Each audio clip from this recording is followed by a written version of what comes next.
From Hollywood, it's time now for... Johnny Dollar. David Baines. Hi. How's it going this morning? I'm staying off the streets. I don't want to be beat up again. I'd advise you to do the same. I can't very well do that. The city of Clinton has filed claim for their school building. I have to make an investigation. You're bucking a rough crowd, Mr. Dollar. Wait till you meet them all. I intend to. I admire you, but I think you're foolish. Good luck. Just a minute. What? Not only did a school building burn down yesterday, but a man died in that fire. If there was something wrong with it, I want to get to the bottom of it. I expect help from you, too. I'll stay here until I hear from you.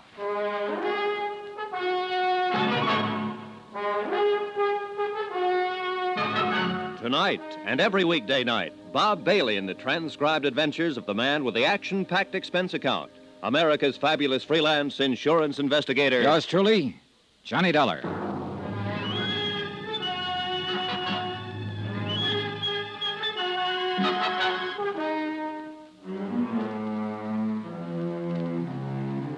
Expense account submitted by Special Investigator Johnny Dollar to United Adjustment Bureau, 418 West 61st Street, New York City.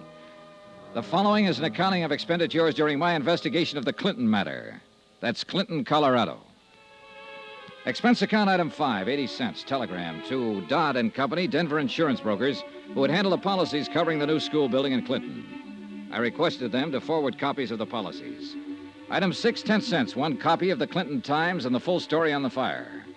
It was believed by Fire Chief Hanley that the fire had started because of overheated boilers in the heating system. Dollar, is it? Yeah, that's right. I'm an insurance investigator. Yep. Well, what can I do for you? Tell me about the fire yesterday. You sound like you're carrying a chip on your shoulder, Mr. Dollar. We had word that building irregularities were suspected in that school, Chief. The word came from the janitor, Julian Osborne. He burned to death in that fire yesterday, and the building's gone now. You get as head up as you want it, boy. I got my own troubles. I'll tell you what we think, and you can take it, whether you like it or not. We think old Julian Osborne might have passed out, got drunk, or had a heart attack in that building. We think something like that happened, and the boilers kept right on going and built up the pressure. We think the boilers exploded, the fire started, and that was that. And why do you think the whole place went down? Because it spread so fast. Why did it spread? I didn't build the building. I just took care of the fire. You're going to have to change your attitude around here if you want anybody to cooperate with you. All right, then tell me this. Why, on a day when school wasn't in session, would those boilers be fired up at all? I don't know. Chief, last night I talked to Sheriff Doherty, trying to get information about Julian Osborne. He didn't know anything either. I also talked to Florrie Hawkins, the school principal. She didn't know. Now you don't know anything. Who does? I've done my job, boy. I've determined cause. You've also given me a chance to look at you, which was about the only reason I came here. No. I'll get information elsewhere, Chief. There's some people in this town who want to talk and tell me things. You and your sheriff and whoever else is involved can't keep every mouth in this town shut. And I'll tell you like I told Miss Hawkins. I'm at the Northern Hotel, in case you remember anything. I can't hear you, boy. Not one word.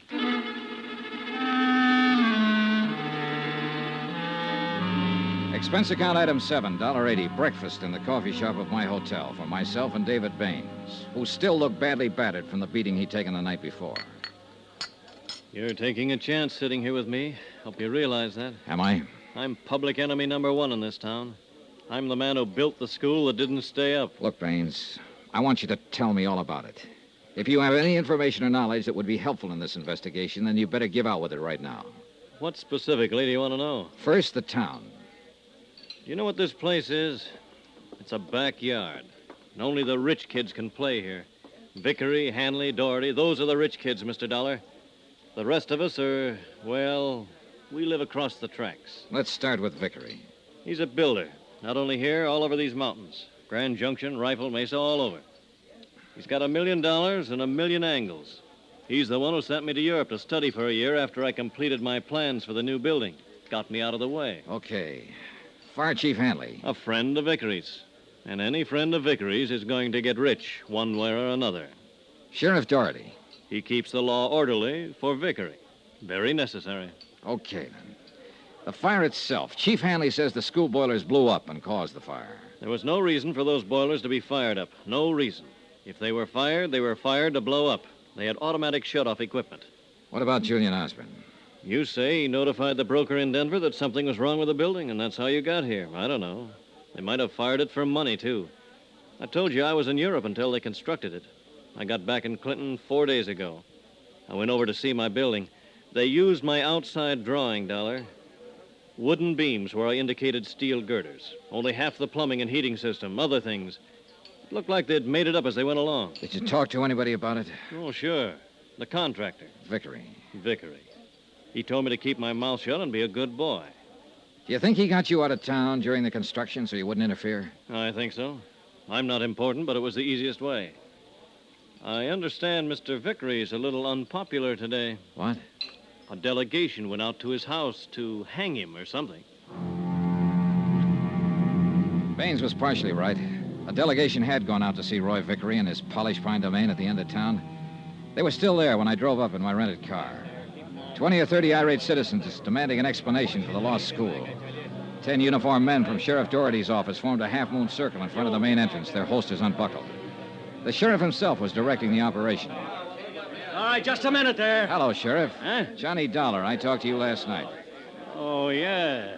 Chief Hanley called me about you. The chief called you, and last night you called Florrie Hawkins. That was nice. Keep the wires burning. The chief said you came over to see him, used abusive language, tried to cause trouble. The chief was mistaken. I wasn't trying to cause trouble, Sheriff. There's enough of that in this town.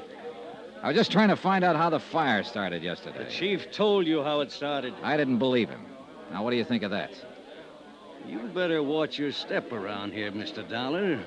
You seem to be looking for arguments all the time. Not at all, Sheriff. I'm misunderstood. We understand you all right. How's Mr. Vickery? He's all right, and he's going to stay all right. I'm sure he will. But these people don't like their school burning down. It's expensive. Also, their kids could have been in it. I want to see Mr. Vickery about that. He isn't seeing anyone, Mr. Dollar, and we aren't letting anybody in to see him. Really? Did any of you people hear that? Now, look here. Hey, listen, folks. Listen to me, will you? Look. Now, listen. I'm an insurance investigator. I'm worried about what happened to your school yesterday. Keep quiet. They tell me Mr. Vickery built that school. The architect who designed it said it wasn't built to his specifications. Now, I want to go in and ask Mr. Vickery about that. The sheriff here doesn't want me to do that. I'll get you for this, Dollar. Wait a minute. The sheriff just said I'll get you for this. All right, hold it. Hold it, please. Please, now listen to me. Listen. I'll put it to the sheriff again so you can all hear. Sheriff, I want to go in and see Mr. Vickery on business. Well? Go ahead. Thank you.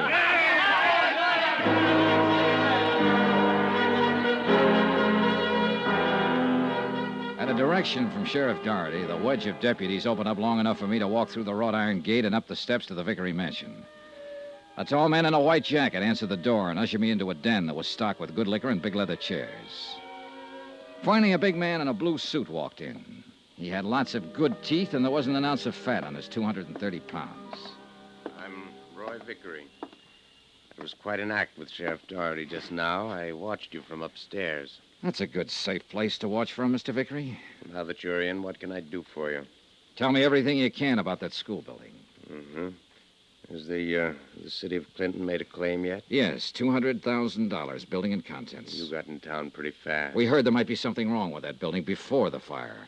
Apparently there was. Now, who told you a thing like that? Julian Osborne. He's dead now, you know. Oh?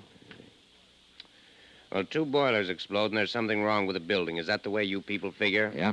Well, so do we, and we couldn't find anything wrong.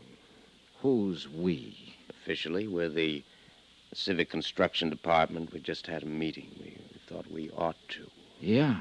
I figure those people hanging around outside should be worrying. Well, they don't worry me, and you don't worry me. A drunken janitor goes to sleep and lets the boilers kick up, and the joint blows apart and burns down. That's what we decided in the meeting.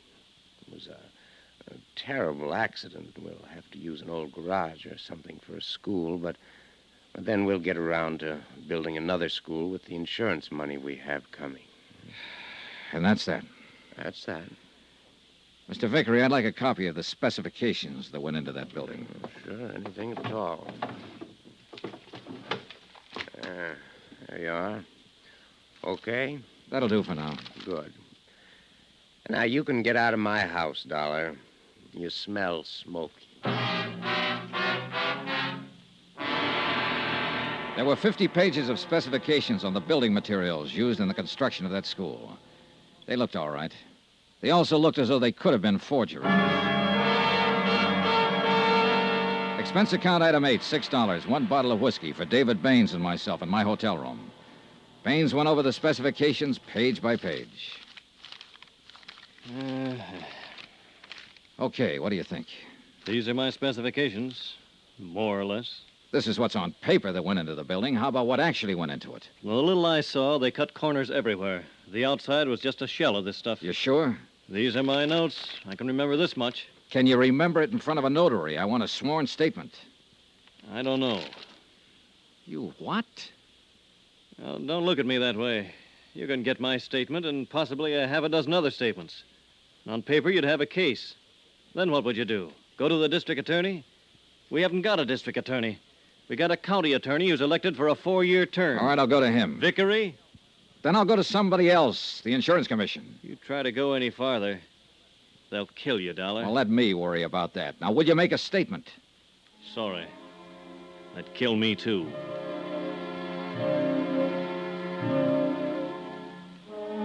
And that's the way matters stood in Clinton, Colorado, 24 hours after their new school building had burned down and a man had died in the flames. Everyone seemed to know it was all wrong, but no one was willing to do anything about it. Johnny Dollar. Hello, Dollar. Roy Vickery. Wow. You go over those specifications? Yes, I did. Very thoroughly. Well, I think they're fakes, Mr. Vickery. I didn't ask you your opinion, Dollar. But you've got it. Well, I'm sure you're entitled to it. When are you leaving town? Not for a while. I was kind of hoping you'd be leaving like in about an hour.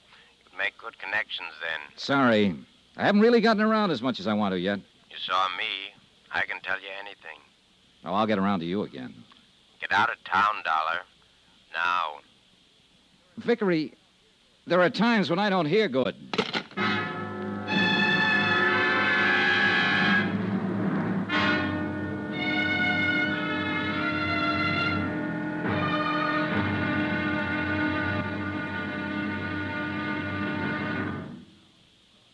Now, here's our star to tell you about tomorrow's intriguing episode of this week's story. Tomorrow, a lady who promised to love, honor, and obey a building inspector, but wound up a widow.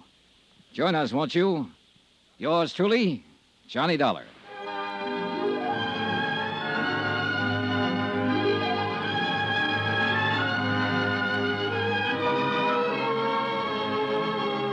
Yours truly, Johnny Dollar, starring Bob Bailey, is transcribed in Hollywood. Written by John Dawson, it is produced and directed by Jack Johnstone. Be sure to join us tomorrow night, same time and station, for the next exciting episode of Yours truly, Johnny Dollar. Roy Rowan speaking.